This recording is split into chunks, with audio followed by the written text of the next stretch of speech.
Hi everyone. In this video, we are going to talk about infinite sequences. So let's break it down step by step. Before delving into sequences, it's important to review the different types of numbers in math.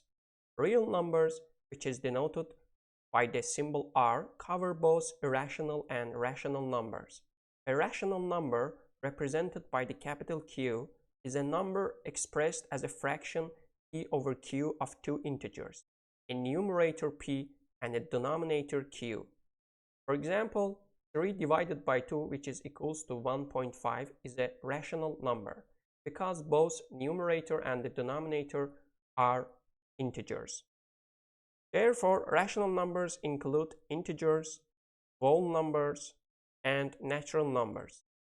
Please keep in mind the natural numbers or positive integers, because we will return to these numbers again while defining the infinite sequences. Now, after reviewing different numbers, let's explore real functions to understand how they work. Also, this will help us comprehend how sequences are figured out. Think of a function as a machine.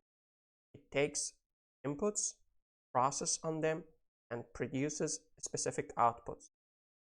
By definition, the domain, the set of inputs the function accepts, determining what values x can be.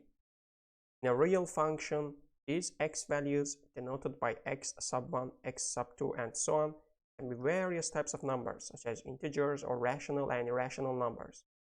We often represent a function with the notation of f of x, where x undergoes a process by f and produces an output within the set range. For example, x, or input, can be sent to a squaring function. This function multiplies x by itself and sends the result to the output.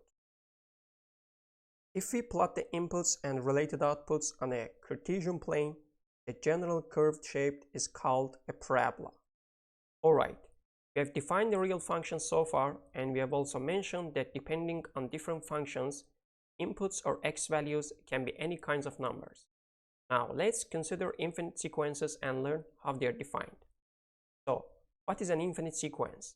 In simple terms, it's a type of function whose domain is limited to natural numbers. This means that domain is restricted to the positive integers, and we are not allowed to use other types of numbers. To clarify the sequences from other real functions, it is better to substitute the symbol x with n, which is commonly used to represent natural numbers. Also, it is common to replace f of x with the notation a sub n for an infinite sequence. So as you see here, inputs are the natural numbers and our outputs are a sub 1, a sub 2, a sub 3, and so on. Each number in the sequence is called a term. For example, a sub 1 is the first term, a sub 2 is the second term, and the a sub n is the nth term. Our goal is to study what happens to the nth term as n becomes large or approaches to the infinity. So consider the same example we've used before, the squaring function as an infinite sequence denoted as a sub n equals n to the power of 2. If we plot it for the natural numbers, the graph will look like this on the plane, which is a discrete graph. In order to visualize the sequence's behavior, plotting them as a series of dots is a good way.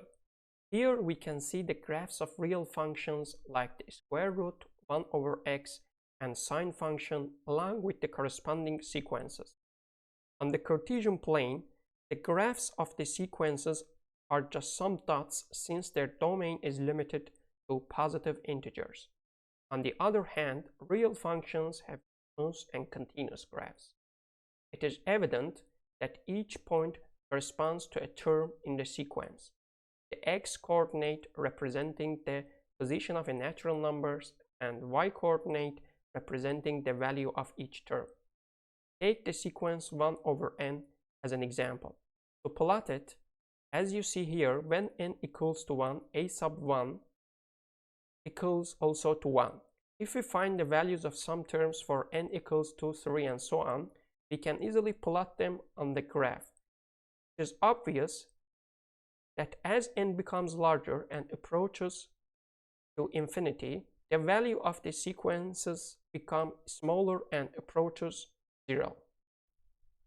We have discussed that our goal in studying infinite sequences is understanding what happens to the nth term as n approaches infinity.